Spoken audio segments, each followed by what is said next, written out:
Okay, here we go. So welcome to the Zone 3334 Coordinator Call.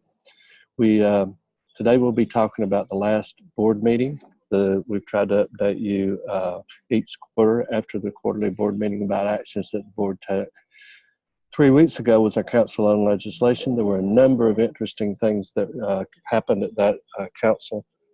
I think this council will be remembered for a long time for a good number of ways and in very positive ways. I know that some of you are actually delegates of the council, and those of you who were, I appreciate everything that you do and everything that you did there, and continuing on with the council on resolutions for the next 2 years and the rest of this Rotary year. I'd like to talk a little bit about board actions that we took in the April meeting before the week before the council on legislation.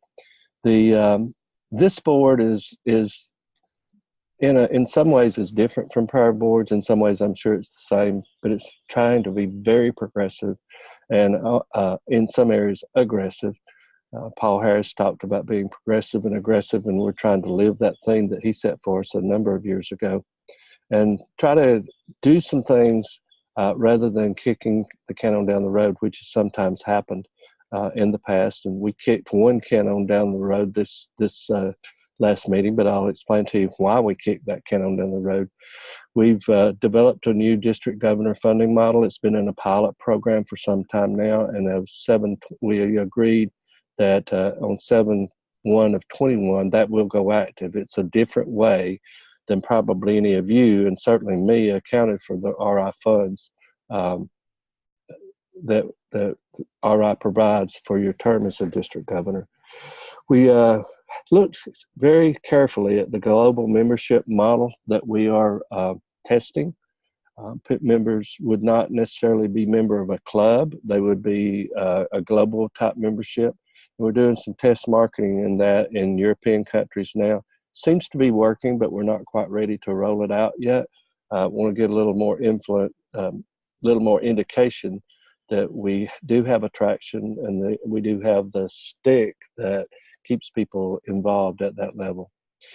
We did several things relative to the powers of the president. Some of them were limiting somewhat for the president, but we felt like that it was in the best order of Rotary and our Rotary Foundation. For example, in the past, it's been that the president-elect nominates nominates 4 people to go on to the board of trustees of the Rotary Foundation. And we felt like that was just a little bit too much power for the president, and that the president should nominate no fewer than twice the number of people that he or she gets to nominate, and then let the board make a voting decision on that. And both President Barry and President-elect Mark were totally in favor of that. Mark was about to do his nominations for the year, but that we think there is some concern in a number of areas, like those appointments, the appointments of committees, the appointments of the officers of Rotary. It's customary that the president-elect appoints the vice president and the treasurer for his or her year of service. And there was some discussion about even changing those, but that would probably come in the next couple of board meetings. That there may be very likely be some change there. We've talked considerably about committees. Beginning at our July meeting, we have about 66 committees. Can you believe that, in Rotary? And we have taken actions to substantially reduce the number of committees. Our goal by the end of this year is to reduce the committees at least by half. We are changing the way committees meet. This call today will be the new form for a lot of committee meetings. Either webinar, some of your committees that if you're involved on them are meeting by webinars now, but there will be substantially more of that. We also talked about committees and have made a decision about committees that go beyond the current or the upcoming year must have definition, and they must have sunsetting provisions. What's happened to us over the years is that we've asked for committees, or the president-elect has asked for committees, and that committee never went away. even in some of the committees where there's really no useful purpose anymore. So we've cut back committees, we've restructured to try to have more cost containment, cost control about how the way Rotaries are meeting. We talked and took actions about their brand compliance. There are a number of areas of the world where the brand is not compliant with either the new logo or the legacy logo. And we've said that by the end of next year, we expect to have all vendors in compliance, or we will not be they will not be licensed vendors anymore. The reason for that is because the Rotary logo is showing up in all faces and fashions, especially in other countries, not necessarily in the United States, well, in zones 33 and 34, but in other areas of the world, vendors are taking a fair amount of liberties that we just don't feel like we lose our trademark and everything else if we allow that to continue. We talked about the strategic plan, which is being rolled out the first of the year, starting the rollout process. And we developed, along with one of the committees that's been working with us and doing basically the board's footwork, we talked about a 5-year roadmap, and they've laid out a 5-year roadmap for our strategic plan through 2024 in implementing it and covering the various areas that it is involved. I mentioned to you that we were trying to strengthen Rotaract and Rotaract's involvement in Rotary. Back at the January meeting, if you recall, we signed an agreement with Toastmasters International that we will have a Rotary branded Toastmasters product. We expect that it will be rolled out in the next 15 to 18 months, and it will roll out first to Rotaractors. Now, this board meeting, remember, was before the Council on Legislation, so that we just had. But at the Council on Legislation, we did talk about Rotaract significantly. We took action into our policy that Rotaractors can now serve on committees of Rotary, and we asked the Board of Trustees of the Rotary Foundation to consider that possible for their committees as well. The one item that we did kick on down the can, we've talked about it. We brought the topic up at our October meeting. We talked more about it in the January meeting and started doing real research about it. The staff brought back a proposal to the board at our request at the April meeting to address dues for Rotaractors. As I said, it has been talked off and on for some period of time, but this board has been talking actively and proactively about it since the beginning of the Rotary year. But we did, quote unquote, kick that on down the road until the January board meeting. The October board meeting. The board meeting in Hamburg will be very abbreviated, so we won't really have a lot of time to do a lot of committee work or discussion on it. Is why we deferred it all the way to October. But we felt like with the items that were coming to the Council on Legislation relative to Rotaract, that it would not be a really good timing issue, not knowing whether or not that 19-72 to admit Rotaract clubs into membership would be approved or not. So that will be coming back. Rotaractors have been very involved in this. Most of you know Alex Ritchie, our Rotaractor extraordinaire up in the Virginia area. 7,600. Yes, it just wouldn't come. I wanted to say 7,600, Chris, but I was afraid I was wrong. Thank you. Up in the Norfolk area and north, okay? So she's been very involved with it, as have the members of the Rotaract Interact Committee around the world. They're on board with it. They just say, make it fair for the services provided. So but we're trying to make services and opportunities available for Rotaract that they will be involved and be excited about doing that. We'll turn to the Council on Legislation. The item 19, some of these you may have heard. If you're a council delegate, you would have, but I'd like to get them out there on record that we talked about them. The one that was very dear to me was item 19-72, which was the Rotaract as members of Rotaract clubs as members of Rotary International. it had to have a super majority vote because it was a constitutional change, and it failed by a super majority by 15 votes. It was brought up. It was brought up the next day. There were a number of misconceptions, lacks of understanding, and just misunderstanding. A lot of it caused by social media, quite frankly, and I'm not afraid to say that. There were things on social media that were not correct, that were misleading. So it was brought back up. As you may know, a person that wants to rebring the item must be a person that voted in the winning vote, i.e. the against vote, has to bring it back up. It was brought back to the floor, and it passed 381 votes to 134 on the second go, after the misconceptions had gotten out there. We took items there were several items relative to club visits, and one of them that passed was limiting a club president to 2 terms.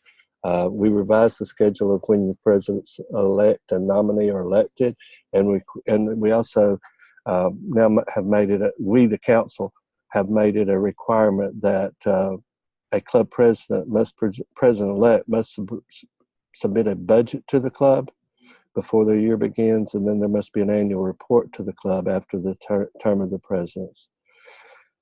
The next one, which was item 1935, I don't know how many of you this is near and dear to you. Kim Waters tells me I can just shut up about attendance now because I have about 34 years of perfect attendance, and I pride myself in that. I don't talk about it much, but it's my little thing, and it's just something I care about. Kim, when she was the governor a couple of years ago, told me to get over it, and now I guess I will, because 1935 basically abolished makeups. It removed the bilateral 14-day requirement, but it did leave the 60% attendance in for a year. So I can't talk about perfect attendance, but I can talk about making 60% of meetings. And how many of you have a bunch of years of perfect attendance? Anybody? Yes.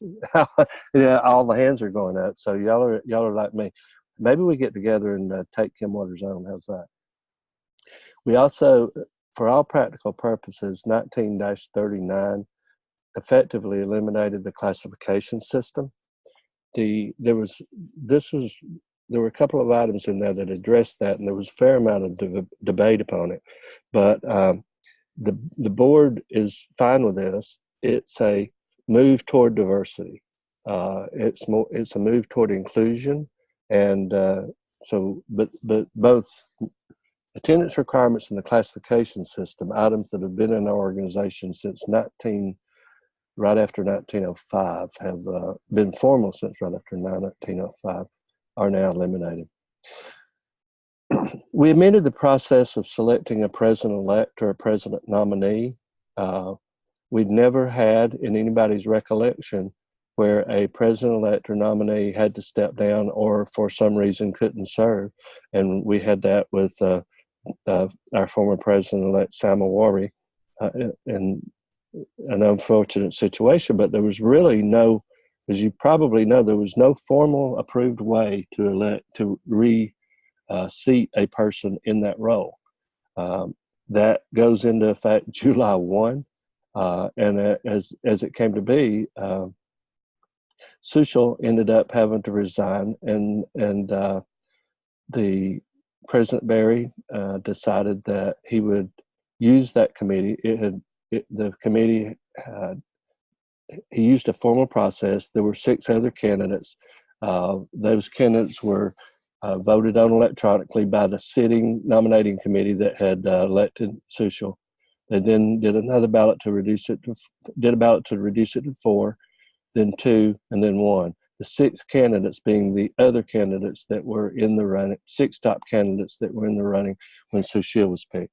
And had it been July 1, it would have been a different process because of 1941.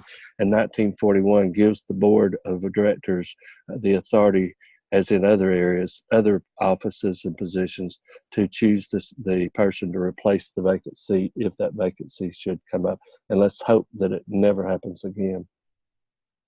The General Secretary is now known as the CEO of the organization out of 1962.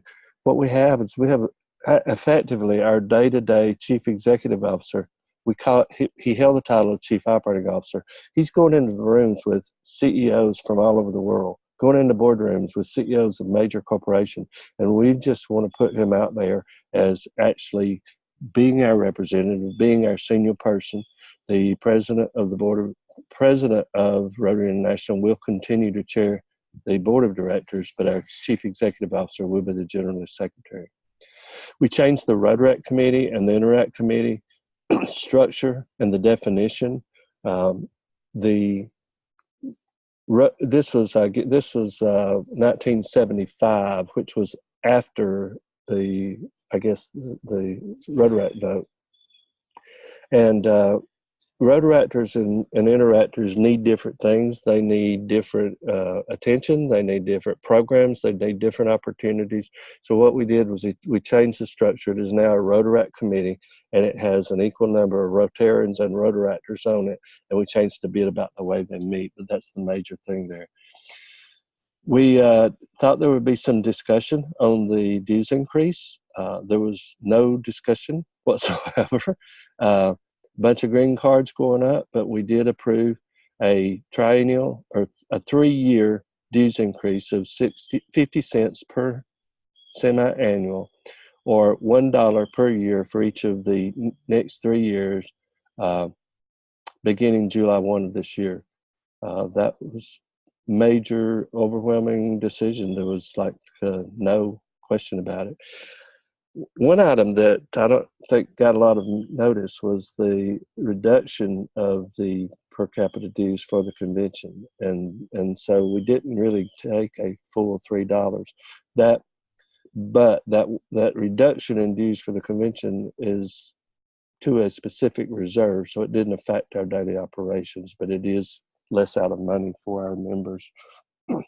We changed the general surplus to the RI reserve, and we changed the way that what is included. The way that we were calculating our reserve for a rainy day, or our surplus for a rainy day, is that we used even restricted funds that were restricted to conventions, to investment portfolios, all that kind of stuff, which really we could not have drawn on it had we ever needed it. We don't expect to need it, but we did. And the term surplus is really a misnomer, in that much as your districts have a reserve, your clubs may have an operating reserve, say a year's dues in their reserve account. So we wanted to change the name so that it was more with current accounting structure. And we were asking for a threshold of 55%. The council approved that there would be no threshold, that we could hold no reserves or a large amount of reserves. It's prudent upon and incumbent upon the board of directors, however, to establish a reserve level now rather than let the reserves drop to nothing, because should something terrible happen, we don't want to be in that kind of position. So the board is taking action to establish that probably around the 55 to 60%. There was a proposal to the council for the board of directors to propose urgent enactments to the council on resolutions. There are some things that really don't need to wait 3 years. We just had the council, it's 35 and a half months now before another one. And there are sometimes things that come up that we really don't need to wait that long. And that was approved by a good margin. There was action taken relative to the Council on Legislation and its delegates themselves. There was action to streamline and modernize it in a number of ways. In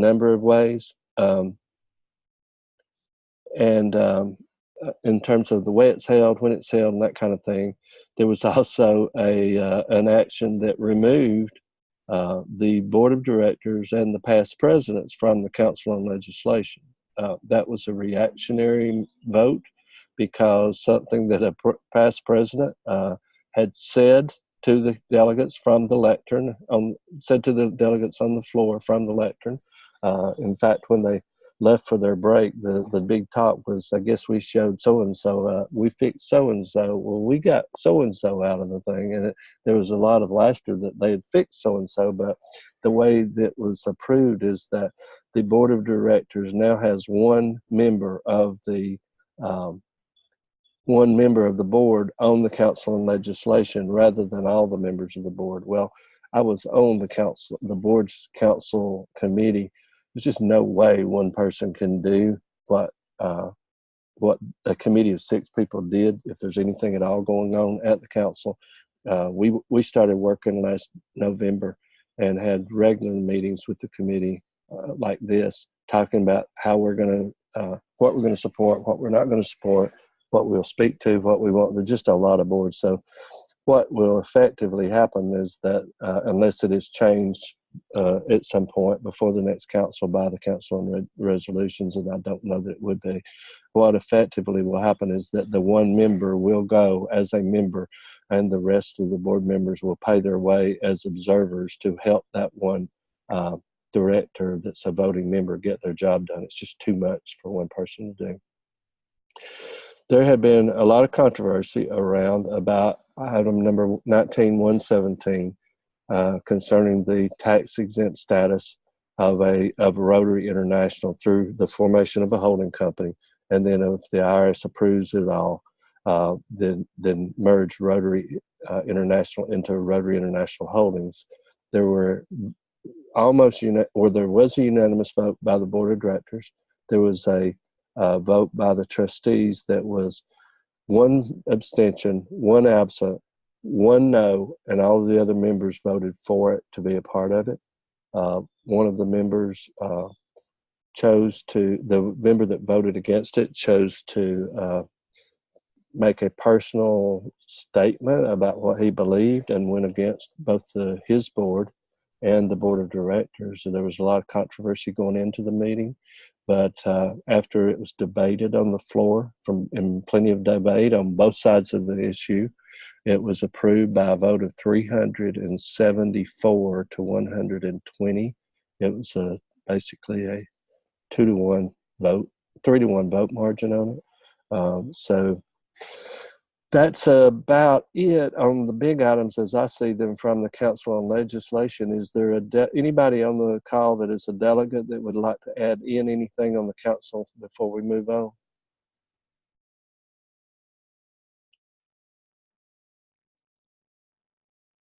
No, David, you did a very good job. You covered everything, I think, of importance. Okay. And did I cover it fairly? Yes, you did. Okay. I want to make sure. I agree. I want to make sure that it's impartial. I agree with that. Good job. And again, all of you that were members of this Council on Legislation and are continuing as members of the Council on Resolutions, we do appreciate your work. We know it's a hard work. And from just what I did on the boards committee, just for 4 months, I just admire all of you. It's got to be unbelievable. So let's talk for a few minutes about the zone and what's going on this year. It's really hard to believe that we are almost 10 months into the year.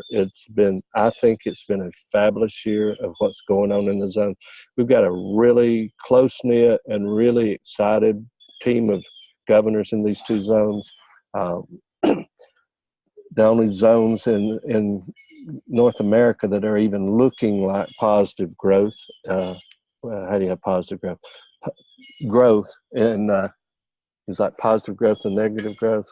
The only zones in North America that are even looking at showing growth, which is fantastic to Brenda or Alex, George, the people that are really concentrating on that. We appreciate what you're doing, and I know all of you in your different areas have a lot of associate coordinators that are whatever you're working in, whether it's foundation or public image or whatever.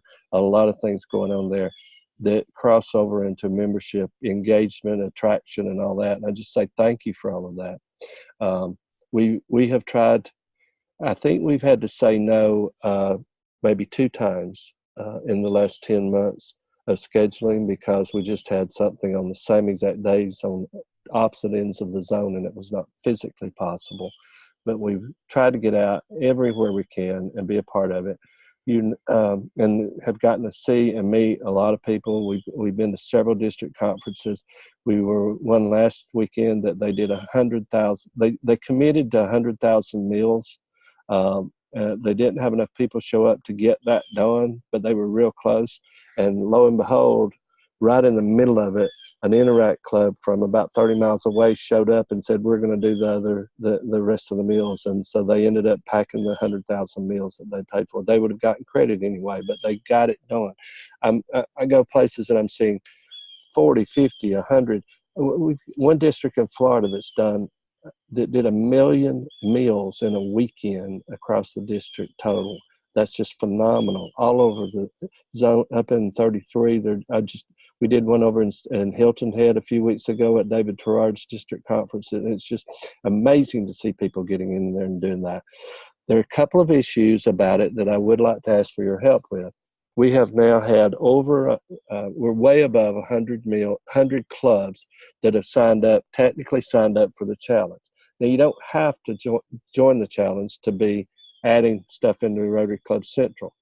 If a club joins the challenge, what it gets them connected up with their local food bank. And the 10 million meal challenge to end hunger is the first step in a 4-step plan that you heard at the summit in Norfolk. It's the planting of the seeds. That said, it's not just about packaging meal, and you need you to help me get that word out. Anything you do at a food bank, a food pantry, Meals on Wheels with the local government, any of that stuff counts. Even if you're not signed up as a member or what do you call it? An active player, if you will, in the challenge by signing up on the website. And the toolkit on the website explains all of that, but I'm not sure, number one, that information is getting out. Number two, it talks about it and details it in the toolkit, but we're not getting the meals recorded in Rotary Club Central, and that is becoming a significant issue that our two champions, Johnny Robertson in 33 and Bobby Bird in 34, are working on trying to get that done. When a club signs up, they get an email, I get an email, we're reaching out to them, trying to explain it. But we've got to go into Rotary Club Central in the goals section and log those meals or log those meal equivalents. If it's labor, it still counts. If it's working at a food bank, it counts. We've just got to get that logged. Here's the situation. We have several million meals logged now, meal equivalents logged now. I've been keeping up with what I see on social media of food packaging events, and a running total in my phone about who I know has done it. Less than half of those are in Rotary Club Central yet. Actually, I live on a lake, and that's a jet boat if it's ready. Give it a minute to get going. So what I really need help with, and all of the coordinators, and getting out to your club presidents, along with me, with Stephanie, Peter, and the In Hunger Now champions, we've got to get the clubs to understand that they've got to get these in so that we can document the 10 million meals and achieving it, because we're going to achieve it. We are over halfway down being done and going till November with it. Basically this calendar year till the next summit. We're way over halfway there, and we're not way over halfway there on the calendar. I see a lot of work that sitting governors have done on it to start it up, and just about every governor-elect has taken it on as a project in their districts. As you may know, I didn't realize it at this time, but we started working on this idea with the governors-elect, but the Rotary Has Heart from Ann Matthews' term started out as a very similar solving hunger issue. It's kind of morphed into something else now, and it's not just solving hunger, but Rotary Has Heart still has a lot of being done in it in both zones. And we hope that this 10 million meal challenge will just dovetail onto that, and that we can get through all 4 steps. And as USAID says, it's possible 2030 to have hunger alleviated in our countries. Stephanie and Peter have both signed on, so that means that we'll be doing this program at least through 2022. At the summit in Atlanta. The Thursday will be about leadership. Friday will be about literacy, which is a plank that Stephanie is bringing on, something that is very near and dear, and an activity that she's very interested in. So we'll be spending Friday talking about literacy, and then on Saturday we will be talking about hunger, and we'll be solving hunger by packaging another 100,000 or so meals, along with the other program speakers that we have, and a highlight of the activities that are going on in the zones. Talk to you a little bit about, talk to you a little bit about Stephanie's involvement. I need your help with Stephanie. I have been trying to put her in the forefront, trying to get her introduced to as many people as possible. I ask you to she wants to be, she's very active. She's going to be a great director representing our 2 zones in the boardroom. And she's sat on a back seat at a couple of meetings, and she's already shown that she's going to be a strong director for us in our zones, representing 33 and 34, but representing all of Rotary. But do include her, keep her in mind. Seek to get her invitations to go around in the districts, because she's very interested in that. And she's like me. She just wants to be out and make a difference. It's nothing special about David nor Stephanie nor Peter. We just want to get out and be with Rotarians and see how we can help Rotarians in the districts and clubs make a difference. Talk for a moment about the summit in Atlanta. It will be a beach bash kind of celebration. I was a bit afraid to call it a Margaritaville bash, because that's copyrighted or trademarked or whatever, but it will be around a beach theme, and we're going to do things a little bit differently this year. Unless something changes in the 11th hour, we have mapped out all of the agenda for the entire week. We are changing the emerging leaders. We had some very detailed surveys about the Norfolk that went out. We received what I'm going to call rave reviews about the overall summit, but there were some areas where we needed to do some work on, one of them being the Emerging Leaders Summit. There were too many items with too little time to talk about the number of items that we had, so we're revamping that. We've talked about a Rotaract Summit on Saturday, as we did in Norfolk, and talking with, again, Alexandria Ritchie, and other Rotaractors. We just felt like that it's not doable in Atlanta. There's a strong mass of Rotaractors around the Norfolk, Virginia area. There's not that strong critical mass in Georgia.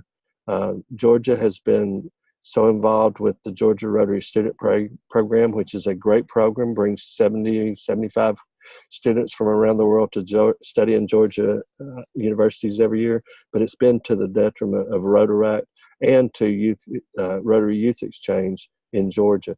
It's not saying anything negative about Georgia, but it means that we don't have a strong Rotaract base to put on that summit in Atlanta in this November.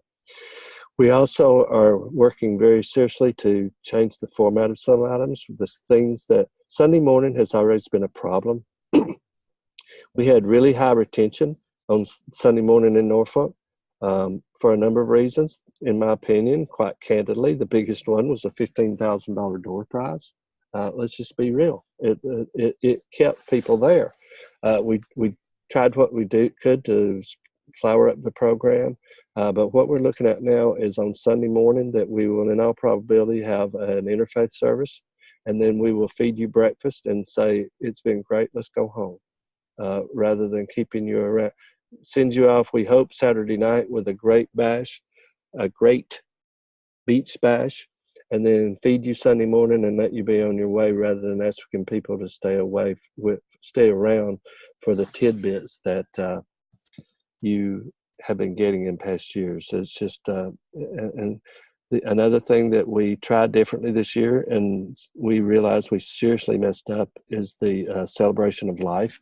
It will be an entire new format about how we will do the celebration of life and recognize our dear departed friends and veteran Rotarians around the two zones. That's the big changes that I think of and that I know of now. Atlanta is a big city, lots of opportunities for Andrew Young type speakers. If you heard Andrew Young at the Atlanta convention, he's way up in age, but he's still way strong. And there are just any number of people like that we plan on having there. High energy, high impact, dynamic speakers talking on leadership, literacy, and solving hunger. I guess the one other thing that I had is that, well, a couple of other things. First of all, I'd like to talk about Rotarite involvement in the districts. There will be a board task force probably implemented in the next few weeks, in all likelihood, to work on getting Rotarite and Rotary connected from a policy standpoint, but in practicality, we need to just keep on going with what President Barry started this year of growing Rotarite and involving Rotarite. I've been to a number of conferences where there were a number of Rotaractors and or interactors there, but I would encourage you, in what area of coordinator you are, as you go out into your districts and have your assistants, associates going out into the districts, to play up getting clubs involved between the Rotaract clubs and the Rotary clubs. If you remember the luncheon that we had in Norfolk, the potato bar luncheon, we asked for Rotaractors to get with Rotarians. There was a lot that came out of that, and I'm seeing a lot more involvement now. But Kim and I went to a district conference a couple of years ago as a president's rep in another part of the world, and quite seriously, there were 500-600 people there in total, and the vast majority of them were actually Rotaractors. Rotaract is so strong in a number of areas around the world, and we need to make that happen all over the planet. But especially, I'd like for us to see that happen, more involvement and working together in zones 33 and 34 than it is now. Last thing that I mentioned is, some of you have said it, seen it, said something to me about it, or made note of it, but I have been selected to serve as the Rotary International Treasurer for the coming year, 1920. When I first received that appointment, I thought, this is going to be a piece of cake, because I'm sitting on the Finance Committee this year, and I've watched very closely the Treasurer and everything that the Treasurer had to get to do time-wise to get ready for the Council on Legislation. There were, this year, I didn't mention it, but out of 117 original items for consideration, the Board of Directors proposed 37 of those items, and that is just unheard of. And a lot of it, quite frankly and quite candidly, was because this board is trying to be very progressive and very aggressive about steering the ship in a current and future direction, and that required a lot of those items to be considered. So I said, it's going to be a piece of cake. We've got Council on Legislation, nothing happening. And then we have been working for some time, as you know, about a new computer system, which means a new financial management system, up-to-date, modern, on-the-spot, QuickBooks type of able to access information, but a lot more complicated than the QuickBooks. Well, the QuickBook, or the financial management system, is going to be implemented. The final implementation will be in March. So there's a lot of work that we'll be doing. I'll be doing through that role with the new financial management system, and advising staff on some of those issues. And then in January, our chief accountant, which is the number 2 financial person, announced that they had to retire because of some health issues in their I don't know what's going on that with Bob there. You okay, Bob? You're not having a heart attack or something, are you? So the chief accountant type person, which is directly under a CEO, announced retirement June 30th because of health issues in her family that she's got to handle.